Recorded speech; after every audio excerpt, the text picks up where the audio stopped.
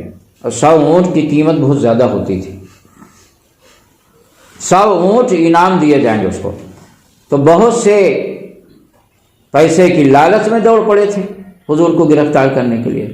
تو حضور صلی اللہ علیہ وسلم چل رہے تھے، اور پیدل چلتے چلتے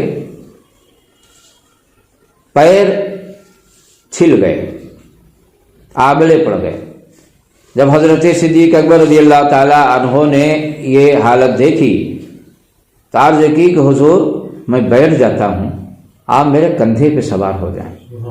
اور ظاہر سی بات ہے کہ اتنا پیدل اتنا زیادہ چلنے کے بعد حضرت صدیق اکبر کے پیروں میں بھی تو تکلیف رہی ہوگی.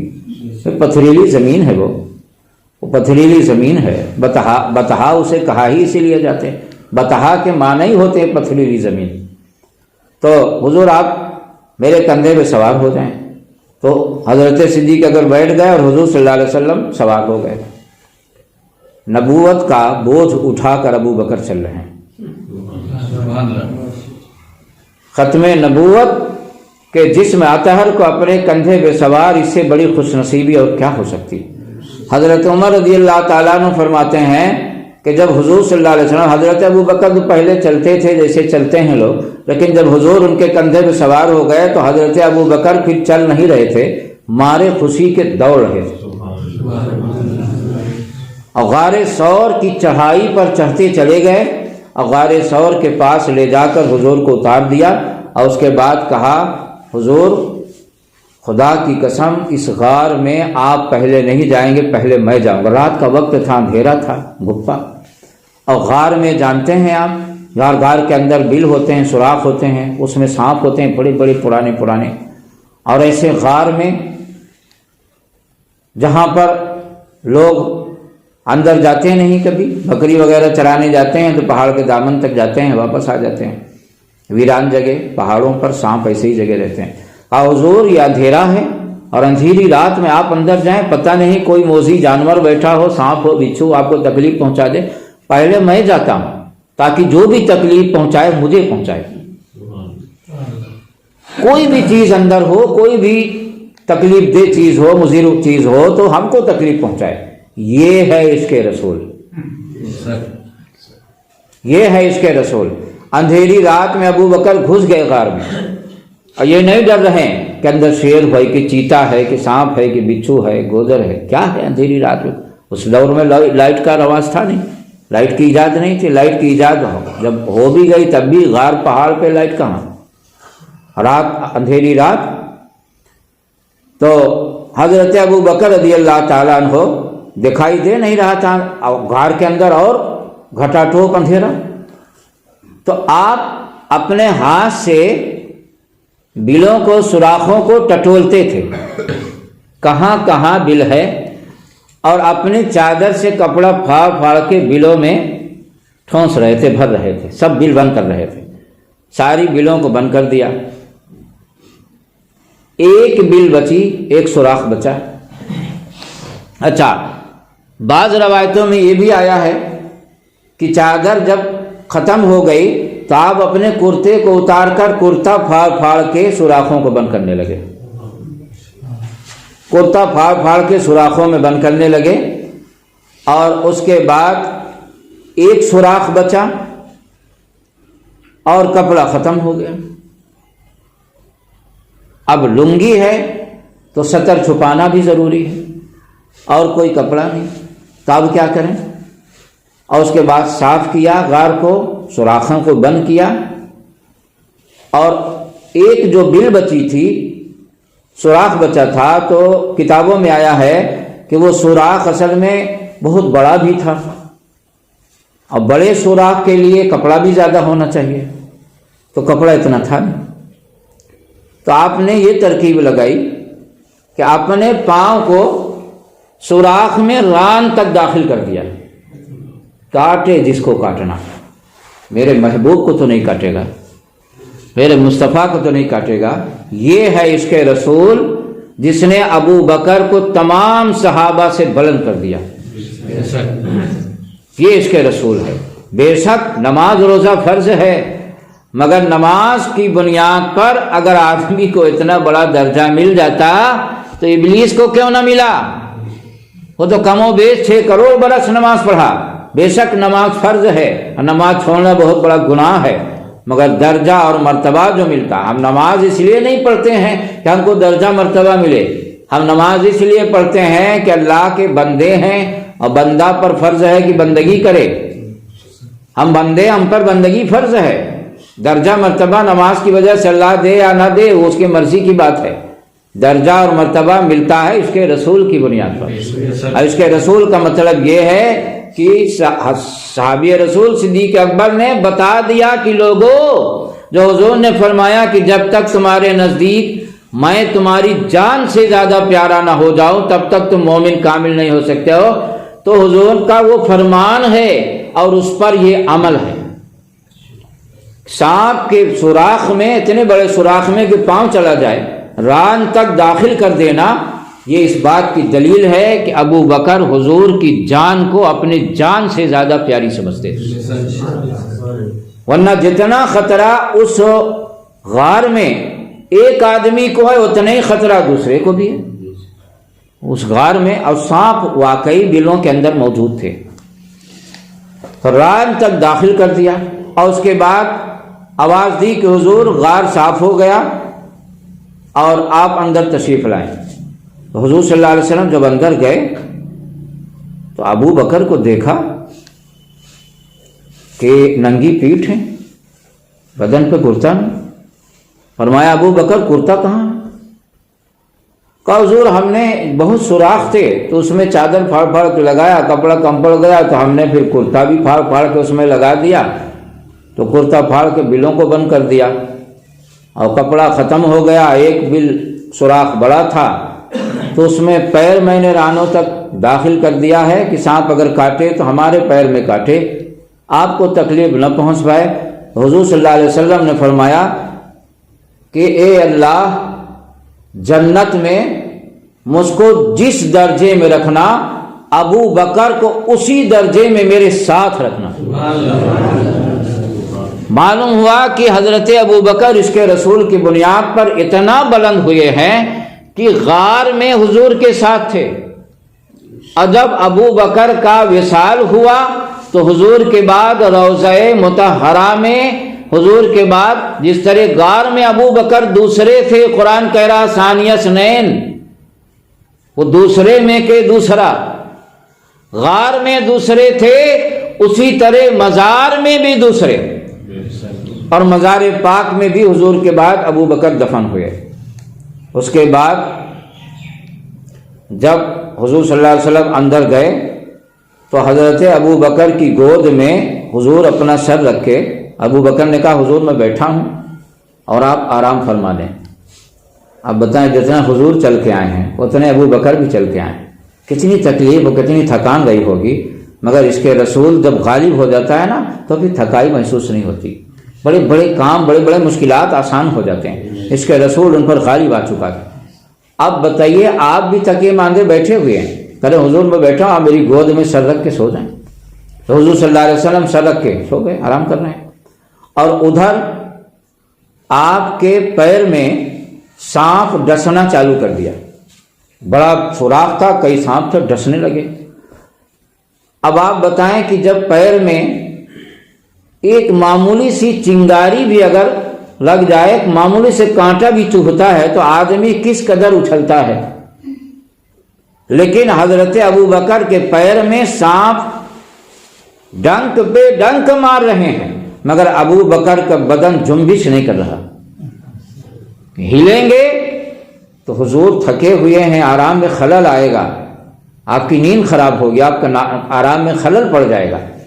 سانپ کاٹ رہے ہیں، اپنا کام کیے جا رہے ہیں، ڈس پر ڈنکے پہ ڈنک مارتے جا رہے ہیں، ڈسنے پر ڈسنا لگائے جا رہے ہیں، لیکن ابو بکر جنبش نہیں کر رہے ہیں، ٹس سے مس نہیں ہو رہے ہیں کہ کہیں حضور کے آرام میں خلل نہ آ جائے۔ یہ عشق رسول دیکھو ابو بکر کا۔ اور کیا اس کو کوئی کہے گا کہ ابو بکر نے خودکشی کر لیا؟ اس کے رسول پر جان دینا خودکشی نہیں، شہادت ہے۔ وہ جانتے تھے اس کے رسول پر اگر جان جائے گی بھی تو ہماری اس کے رسول پر۔ اور یہاں پر یہ بھی دیکھو، ایک روایت میں تو یہ آیا ہے کہ حضور صلی اللہ علیہ وسلم رات بھر آرام کرتے رہے اور ابو بکر کے پیر میں سانپ رات بھر ڈستے رہے اور آپ ٹس سے مس نہیں ہوئے۔ اور جب صبح حضور صلی اللہ علیہ وسلم اٹھے، دیکھا تو آپ کا پیر زہر کے اثر سے سوج گیا تھا، ران تک پورا سوجا ہوا تھا۔ ایک روایت میں ہے کہ زہر کا اثر آپ کے بدن میں، چونکہ بار بار ڈسا جا رہا تھا تو آپ کے بدن میں اتنا زیادہ زہر کا اثر سرایت کر گیا تھا کہ آپ برداشت نہیں کر سکے، تو آنکھوں سے پانی بہنے لگا، آنسو بہنے لگے۔ اس حال میں بھی آپ بدن کو حرکت نہیں کر رہے ہیں۔ آدمی تڑپتا ہے زہر سے، اچھلتا ہے، جنبش کرتا ہے، مگر نہیں، حضور کے آرام میں خلل نہ آئے۔ اور یہ بھی عجیب بات ہے کہ سانپ کے زہر پر زہر بدن میں آ رہا سانپ کی طرف سے، اور اس کے بعد بھی ابو بکر زندہ۔ اتنا تگڑا زہر اس کے بدن میں سرایت کر جائے، سانپ کاٹتے ہی سب سے پہلا کام آدمی جو کرتا ہے وہ یہ کرتا ہے کہ اس کو رسی سے یا کپڑے سے کس کے باندھ دو تاکہ دل تک، دماغ تک پہنچ نہ سکے۔ اور ابو بکر باندھنا تو درکنار، جنبش کرنے کو تیار نہیں۔ اب ایک روایت میں یہ ہے کہ جب آنکھ سے آنسو جاری ہوئے اور آنسو کے قطرے حضور کے چہرے پر، چونکہ گودی میں سرکار سر رکھے ہوئے، چہرے پر جب گرے تو حضور صلی اللہ علیہ وسلم اٹھ کے بیٹھ گئے۔ ابو بکر کیوں رو رہے ہو؟ کیا ہوا؟ یہ آنکھوں سے آنسو کیوں جاری؟ حضرت ابو بکر صدیق رضی اللہ تعالیٰ عنہ نے عرض کی کہ حضور، سانپ بار بار کاٹ رہا ہے اور بدن میں زہر اس قدر سرایت کر چکا ہے کہ برداشت نہیں ہوا تو آنکھوں سے آنسو جاری ہو گئے۔ زہر کی تپش سے، زہر کی جلن سے آنکھوں سے آنسو بہنے لگے۔ تو حضور صلی اللہ علیہ وسلم نے حضرت ابو بکر رضی اللہ تعالیٰ عنہ کے پیروں کی طرف جب دیکھا تو پیر پورا سوجا ہوا ہے، اتنا زیادہ زہر کا اثر سرایت کر چکا ہے۔ اس کا مطلب کافی دیر تک، اگر صبح تک نہ بھی صحیح تو کافی دیر تک ابو بکر اسی حالت میں رہے، تب تو پیر سوج گیا۔ ابو بکر نے بتا دیا کہ ہماری جان سے زیادہ ان کی جان کی اہمیت ہے، اور محبت اس طرح ان سے کرو کہ ضرورت پڑے تو اپنی جان کو ان کی جان پہ قربان کر دو اور کسی کی ایک نہ سنو۔ اور ادھر اتنا ہی نہیں کیا، بلکہ ادھر اپنے لڑکے جن کا نام عبداللہ تھا ان کو سیٹ کیا کہ تم دن بھر مکے میں کے حالات کا جائزہ لیا کرو، اور شام کے آ کر غار میں، فلاں غار میں رہوں گا، شام کے آ کر روزانہ تم اس غار میں پورے مکہ کی خبریں ہم کو سنایا کرو، بتایا کرو۔ یہ سب امت کی تعلیم کے لیے ہے کہ ضرورت پڑے تو مخبر بھی چھوڑنا جائز ہے، تو خبر دیا کرو۔ اور اپنی لڑکی جن کا نام حضرت آسما تھا رضی اللہ تعالی عنہ، جو حضرت زبیر کے ساتھ جن کی شادی ہوئی تھی، حضرت زبیر عشرہ مبشرہ سے ہیں، تو حضرت آسما سے کہا کہ تم روزانہ غار میں کھانا پہنچا جایا کرنا، اور اپنے غلام جس کا نام عامر تھا، ان کے آزاد کردہ غلام تھے، بعد میں آزاد کر دیے تھے، عامر کو کہا کہ تم غار کے پاس بکری چراتے رہنا، اور اس کے بعد تم شام کے غار کے پاس بکریوں کو لانا اور کم سے کم 2 بکری کا دودھ دو کے غار تک پہنچا دیا کرنا. اور بلکہ یوں کہو کہ حضرت صدیق اکبر کا ہجرت کی رات پورا خاندان نبی کی خدمت میں لگا ہوا، غلام سمیت. اور اس کے بعد یہ معاملہ چلتا رہا. حضرت عبداللہ رضی اللہ تعالیٰ عنہ پورے مکہ کی خبر رات میں غار میں پہنچاتے. اور اس دور میں کھوجی ہوتے تھے، جیسے اس دور میں کتے کھوجی ہوتے ہیں نا، کھوجی کتا، اسی طرح آدمی ہوتے تھے. وہ اتنے ماہر ہوتے تھے کہ اگر کوئی کہیں سے نکلا گھر سے تو چونکہ زمینیں کچی تھی اس دور میں، روڈ وغیرہ پکی بننے کا وہ تھا نہیں، تو وہ اتنا ماہر ہوتے تھے کہ قدم کو اتنا قدم سے قدم ملاتے ہوئے کہاں سے کہاں تک گیا ہے آدمی پورا بتا دیتے تھے. تو حضرت عبداللہ چونکہ روز جاتے تھے غار، تو نقش قدم سے کوئی جان نہ جائے، اس لیے حضرت عامر جو حضرت صدیق اکبر کے غلام تھے وہ حضرت عبداللہ کے نقش قدم کے اوپر سے بکریوں کو ہانک دیا کرتے تھے شام کے، تاکہ نقش قدم مٹ جائے. اب کوئی کھوجی جان نہ پائے، جب قدم ہی نہیں رہے گا تو وہ کھوج کیسے لگائے گا. تو اس طرح حضرت صدیق اکبر رضی اللہ تعالیٰ عنہ کا پورا خاندان حضور صلی اللہ علیہ وسلم کی خدمت میں لگا تھا. اس کے آگے بھی بہت زیادہ لمبی چوڑی تفصیل ہے، انشاءاللہ پھر کسی موقع پر بیان کریں گے.